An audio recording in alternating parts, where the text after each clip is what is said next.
ఓం నమో గణపతయే. ఓం శ్రీ గణేశాయ నమః. ఓం నమో బృహస్పతయే. ఓం నమస్తస్మై బ్రహ్మణే. ఓం విష్ణవే నమః.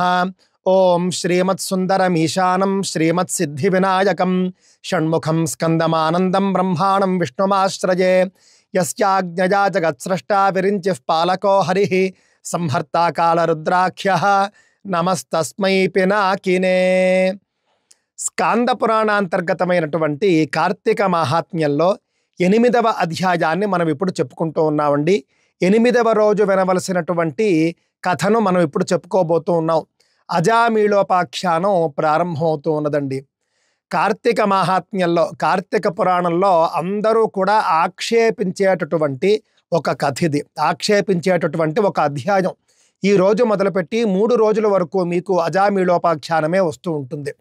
ఆ అజామీళోపాఖ్యానంలో ఉన్నటువంటి అంశాలు ఏమిటి, దాని వెనుక దాగి ఉన్నటువంటి రహస్యాలు ఏమిటి అన్నీ నేను మీకు చెప్పే ప్రయత్నం చేస్తానండి. రాజోవాచ, జనక మహారాజు వశిష్ఠ మహర్షిని అడుగుతూ ఉన్నాడండి.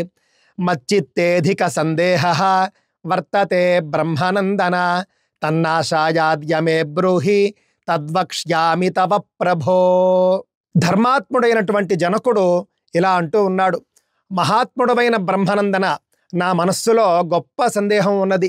ఆ సందేహాన్ని తొలగించుకోవడం కోసం ఒక ప్రశ్న వేస్తూ ఉన్నాను. నా సందేహాన్ని తీర్చండి.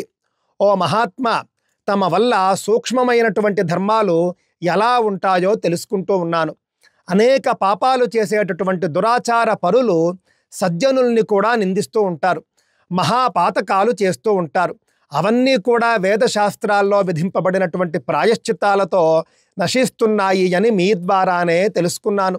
దుష్టబుద్ధులైనటువంటి మానవులు ఘోరమైన పాపాలను చేసి ఒక చిన్న పుణ్యం చేసి ఎలా విష్ణు సాయుధ్యాన్ని పొందుతారు? ఓ ద్విజోత్తమ, ప్రాయశ్చిత్తమే లేని అనేక అకృత్యాలు చేసినటువంటి మానవులు వైకుంఠాన్ని ఎలా చేరుకుంటారు? మహావజ్ర పర్వతాన్ని ఎవరైనా గోటి కొనతో ఎగురువేయగలడా? అదేవిధంగా ఘోర పాతకాలు అల్పమైన పుణ్యాలతో ఎలా సమసిపోతాయి? మండుతున్న అగ్నిని ఒక ఉద్ధరణ నీటితో ఎవరైనా ఆర్పగలరా? నదీ ప్రవాహంలో కొట్టుకుపోతున్నటువంటి వాడు గట్టు మీది గడ్డిపోచ సహాయంతో బయటపడగలడా? అదేవిధంగా ఘోర పాపాలు అల్పపుణ్యంతో ఎలా దగ్ధమవుతాయి? ఇది జరగని పని. ఓ మునీంద్ర, ఈ వివరాలు నాకు తెలియజేయి. కార్తీక మాఘ వైశాఖ మాసాల్లోని ధర్మ సూక్ష్మాలు కూడా నీవు నాకు తెలిపి ఉన్నావు. మహాపాపాలు కూడా స్వల్ప పుణ్యం చేత నశిస్తాయి అని తమరు చెప్పిన విషయాన్ని నాకు నిరూపించండి అని జనక మహారాజు అడగ్గా వశిష్ఠ మునీంద్రుడు సంతోషించి చిరునవ్వుతో ఇలా అంటూ ఉన్నాడండి. ఇది మనందరికీ వచ్చేటటువంటి సందేహమేనండి. కార్తీక మాసంలో కార్తీక మహాత్మ్యాన్ని మనమంతా కూడా చెప్పుకుంటూ శివాలయంలో కానీ విష్ణువాలయంలో కానీ ఒక్క దీపాన్ని పెట్టండి, మీ పాపాలు పోతాయి అని చెబుతూ ఉన్నాం. ఒక్క సోమవారం ఉపవాసం ఉండండి, పాపాలు పోతాయి అంటూ ఉన్నాం. ఒక దానం చేయండి అంటూ ఉన్నాం. ఒక ధర్మం చేయండి అంటూ ఉన్నాం. ఈ విధంగా మనం చూసుకుంటే కనుక కార్తీక మాసంలో చేసే చిన్న చిన్న పుణ్యాలతో పాపాలు పోతాయా అని మనకు అనిపిస్తూ ఉంటుంది. అన్నీ పాపాలే చేసేసి ఈ ఒక్క పుణ్యకర్మ చేసేస్తే కనుక పాపాలన్నీ దగ్ధమైపోయి పుణ్యం వచ్చేస్తుందా, మేము లోకాలకి వెళ్ళిపోతామా, దివ్య విమానాలు వచ్చేస్తాయా అని చెప్పేసి చాలామంది అనుకుంటూ ఉంటారు. అదే ప్రశ్న జనక మహారాజు వేయగా ఆ యొక్క వశిష్ఠ మహర్షి చెబుతూ ఉన్నాడండి. ఓ రాజా, నీ సందేహం చాలా చక్కగా ఉంది. నేను అనేక వేద శాస్త్ర పురాణేతిహాసాలను పరికించి చూశాను. వాటిలో లెక్కకు మించినటువంటి ఎన్నో ధర్మ సూక్ష్మాలు ఉన్నాయి. అవన్నీ నీకు చెబుతాను. ఓ నృపాల, శాస్త్రాల్లో సత్వరజస్తమో గుణాన్వితములైనటువంటి అనేక ధర్మాలు ఉన్నాయి. అంటే ధర్మాల్లో సాత్విక ధర్మాలు, రాజసిక ధర్మాలు, తామసిక ధర్మాలు అని ఉంటాయి అని చెబుతూ ఉన్నాడండి. అదేవిధంగా సత్వరజస్తమములు అనే గుణాలు కలవు. అవి మనకు తెలిసినటువంటి విషయమే. ఇవి స్వాభావికములు. గుణత్రయాన్వితా ధర్మా రాజన్ శాస్త్రేష్వస్థితా సత్వం రజస్తమ ఇతి గుణా ప్రకృతి సంభవా. సత్వగుణాన్ని ఆధారంగా చేసుకున్న ధర్మానికి సూక్ష్మధర్మము అని పేరు. అలాగే తపస్సు, కర్మల రూపమైనటువంటి ప్రాయశ్చిత్తాలు మరికొన్ని ఉంటాయి. ఇవి రజోగుణంతో కలిసి పునర్జన్మ హేతువులుగా ఉంటాయి. వీటిని రాజసములు అంటారు. కొన్ని ధర్మాలు ఫలాన్నిస్తాయి, కొన్ని ఫలాన్ని ఇవ్వకనూ పోవచ్చు. వాటికి తామస ధర్మాలు అని పేరు. అవి ఫలరహితమైనవి కావున అలాంటి ధర్మాలను చేయకూడదు. అందువల్లనే సూక్ష్మమైన సాత్విక ధర్మాన్ని తెలియజేశాను. కాల బలాన్ని బట్టి చిన్నపాటి ధర్మమే ఎక్కువ సంపదలను ఇవ్వగలుగుతుంది. యోగ్యం కాని దేశకాలాల్లో అయోగ్యునకు ఇచ్చినటువంటి దానం విధిరహితంగా మంత్రం లేకుండా ఉంటుంది. దానికి తామస ధర్మము అని పేరు. దేశ కాలాలను దృష్టిలో పెట్టుకుని ఎవడు ధర్మం చేస్తాడో ఆ ధర్మం అక్షయ ఫలాన్ని ఇస్తుంది. ఆ ధర్మమే మోక్షాన్ని ఇస్తుంది. కావున చిన్నదైనా పెద్దదైనా కాలాన్ని దృష్టిలో పెట్టుకుని ధర్మాన్ని ఆచరించాలి. కర్మగతిని మనం తెలుసుకోలేం. అది ఇలా ఉంటుంది అని ఎవరూ తెలుసుకోలేరు. దేశకాల పరిజ్ఞానాలతో చేసే ధర్మం చేత దుర్లభమైనటువంటి సౌఖ్యాలు కలుగుతాయి.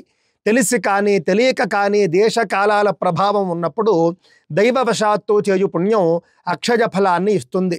ఒకడు కొండంత కట్టెల మోపును పేర్చి దానిలో గురువిందగింజంత ప్రమాణం ఉన్న నిప్పు పెట్టినా కూడా ఆ కాష్ఠరాశి అంతా దగ్ధమైపోతుంది.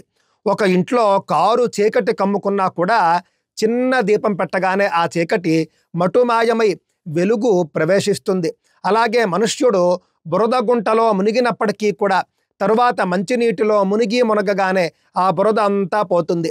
అదే విధంగా దేశ కాలాల్ని గమనించుకుని చేసే పుణ్యం చిన్నదైనా సరే సకల పాపాలను పోగొడుతుంది. రాజేంద్ర, విష్ణునామ సంకీర్తనం వల్ల సకల పాపాలు తొలగిపోతాయి. కావున అజ్ఞానంతోనున్నవాడు విష్ణునామాన్ని కీర్తించాలి. శివుని నామం కూడా అంతే మహిమాన్వితమైనది. ఆ నారాయణుని నామం పెద్ద వెదురు పొదను నిప్పు కాల్చినట్టు మానవుని సకల పాపాలను బూడిద చేస్తుంది. దీనికి సంబంధించిన ఒక ఇతిహాసం ఉంది, చెబుతాను విను అని అంటూ ఉన్నాడండి. ఇది చాలా సూక్ష్మమైనటువంటి అంశం అండి. దేశ కాలాలను బట్టి మనం చేసే పాప పుణ్యాలకు ఫలితాలు ఉంటాయి అని చెబుతూ ఉన్నారు. ఇది మనకు లోకంలో కూడా కనిపిస్తుంది. దృష్టిలో పెట్టుకోండి. నెలంతా ఉద్యోగం చేస్తే ఒకరికి 50,000 జీతం వస్తుంది. ఒక ఆయన ఉదయం కొన్న షేర్లు సాయంత్రం అమ్మేస్తాడు, ₹1,00,000 సంపాదిస్తాడు. ఈ విధంగా ఒక్కొక్కరికి ఫలితం ఒక్కొక్క విధంగా ఉంటుంది. అదే విధంగా పుణ్యాలు కూడా ఉంటాయి, పాపాలు కూడా ఉంటాయి అని చెబుతూ ఉన్నారండి. దానికి సంబంధించినటువంటి పురాతన ఇతిహాసం ఒకటి ఉన్నది, చెబుతాను విను అని చెప్పేసి వశిష్ఠ మహర్షి మొదలు పెడుతూ ఉన్నాడండి. పురా కశ్చిద్దురాచారో విప్రసూనురజామిళ దాసీపతి క్రూర కర్మ దాసీ సంసర్గలాలసః. పూర్వం కన్యాకుబ్జం అనే ప్రదేశంలో బహుశ్రుతుడు అనే పేరు కలిగినటువంటి సత్యనిష్ఠుడైన బ్రాహ్మణోత్తముడు ఉండేవాడు. అతడికి ధర్మవతి అనే పేరు కలిగిన భార్య కలదు. ఆ దంపతులకు వృద్ధాప్యం వచ్చిన తరువాత అజామీళుడు అనే కుమారుడు కలిగాడు. అతడు పూర్వకర్మ ప్రారబ్ధవశం చేత దాసీ సంసర్గలోలుడై ఉండి ఒక పని మనిషిని చెరబట్టాడు. వాడు అలా పని మనిషితో కలిసి తల్లిదండ్రుల్ని కూడా లెక్క చేయకుండా మదమోహితుడై ఆ దాసీతో కలిసి భోజనాదులు సలుపుతూ కామశాస్త్ర విషయాలతో కాలం గడుపుతూ వేదోక్తములైనటువంటి అనుష్ఠానాలను విడిచిపెట్టి ఎప్పుడూ ఆ మహిళతోనే తిరుగుతూ ఉండేవాడు. ఇతని ప్రవర్తన నచ్చక బంధువులందరూ అతనిని విడిచిపెట్టేశారు. ఆ తరువాత ఇక అజామీళుడు సిగ్గు కూడా విడిచిపెట్టేసి ఆ దాసీతోనే కలిసి ఆవిడ ఇంటిలోనే నివసిస్తూ మాంసాహారంపై ఆసక్తి పెంచుకుని పశు పక్షి మృగాలను చంపి వాటి మాంసాన్ని తింటూ ఎల్లప్పుడూ మృగాలను వేటాడుతూ ఆమెతోనే కలిసి అడవిలోనే తిరుగుతూ ఉండేవాడు. ఒకనాడు ఆ దాసి మద్ది చెట్టు పైనున్నటువంటి తేనె తుట్టను తీసుకువద్దామని ఆ చెట్టునెక్కి చేయి జారి క్రింద పడి ప్రాణాలు విడిచింది. అప్పుడు అజామీళుడు తన ప్రియురాలి మరణాన్ని తట్టుకోలేక తీవ్రంగా బాధపడి ఇంటికి వచ్చేశాడు. అలా ఇంటికి వచ్చాక రూప యౌవన సంపన్నురాలైనటువంటి దాసీ పుత్రికను చూసి మోహించి దానితో కలిసి తిరుగుతూ ఉండేవాడు. చూడండి, పాపరాశి పెరిగిపోతూ ఉన్నది. ఆ దాసీ పుత్రికకు ఎంతో మంది బిడ్డలు పుడుతూ ఉండేవారు అజామీళుని ద్వారా. కానీ అందరూ అల్పాయుష్కులై మృతి చెందుతూ ఉండేవారు. వాళ్ళ అదృష్టం వల్ల చివరి బిడ్డ మాత్రం జీవించాడు. పెద్దవాళ్ల సూచన మేరకు ఆ బిడ్డడికి నారాయణుడు అని పేరు పెట్టారు. ఈ అజామీళునికి ఆ పుత్రునిపైన బాగా మమకారం ఉండేది, వాత్సల్యం ఉండేది. అతడు ఎక్కడికి వెళ్ళినా కూడా వాడిని తీసుకెళ్లేవాడు, వాడినే సదా తలుస్తూ ఉండేవాడు. అలా కాలం గడిచి అజామీళునికి అంత్యకాలం సమీపించగా అతన్ని తీసుకుపోవడానికి యమదూతలు వచ్చారు. అప్పుడు ఆ అజామీళుడు యమదూతల్ని చూసి చాలా భయపడి కుమారుణ్ణి పిలువసాగాడు. నాయనా, నారాయణ, నన్నెవరో కొట్టడానికి వస్తున్నారా, చూశావా అన్నాడు. బిడ్డడు వినిపించకపోయేసరికి నారాయణ నారాయణ అని పదే పదే పిలుస్తూ బిగ్గరగా నారాయణ నామస్మరణ చేస్తూ వచ్చాడు. అలా అరవడం వల్ల యమదూతలు భయపడి దూరంగానే ఉండిపోయారు. అంటే మహావిష్ణువు యొక్క నామస్మరణ విని యమదూతలు భయపడి దూరంగా ఉండిపోయారు. అప్పుడు దివ్య పురుషులైనటువంటి విష్ణుదూతలు విమానాల్లో వచ్చి యమదూతలతో ఆగండి ఆగండి, ఇతడు మావాడు, వీనిని మీరు ముట్టకూడదు అని వారించారు. ఆ విష్ణుదూతలందరూ కూడా తామర రేకుల వంటి కన్నులతో పట్టు పీతాంబరాలు ధరించి పద్మాల మాలలు ధరించి తలలపై కిరీటాలు కలిగి ఉండి నానావిధ వస్త్రాభరణాలతోనూ దివ్యమైన రూపంతోనూ వెలుగుతూ 4 చేతులతోనూ శంఖ చక్రాలతోనూ అలంకరించబడి లక్ష్మీకళతో మెరుస్తూ ఉన్నారు. తమ యొక్క కాంతితో లోకాలను వెలిగిస్తూ ఉన్నారు. చతుర్భుజాశ్చారు రూపాః శంఖ చక్రభుజ శ్రియ దేశం సుమిశ్రిత లోకాన్ కుర్వంత స్వేన తేజస. అలాంటి విష్ణుదూతలను చూసి యమదూతలు మీరెవరు, ఉపదేవతల, కిన్నెరల, సిద్ధచారణుల అని అడిగారు.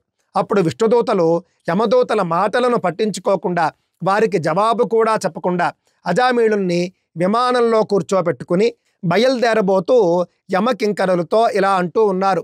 ఇతి తేషాం వచ శ్రుత్వా తాననాదృత్య పుష్పకే అజామీళం సన్నివేశ్య గంతు కామావచో బ్రువన్ను. ఏమంటున్నారు, తరువాత జరిగినటువంటి సంభాషణ ఏమిటి అని తరువాతి అధ్యాయంలో అనగా రేపటి కథలో చెప్పుకునే ప్రయత్నం చేద్దాం. ఇంతటితో కార్తీక మహాత్మ్యంలో స్కాంద పురాణాంతర్గతమైనటువంటి కార్తీక మహాత్మ్యంలో 8వ అధ్యాయం పూర్తయింది. స్వస్తి.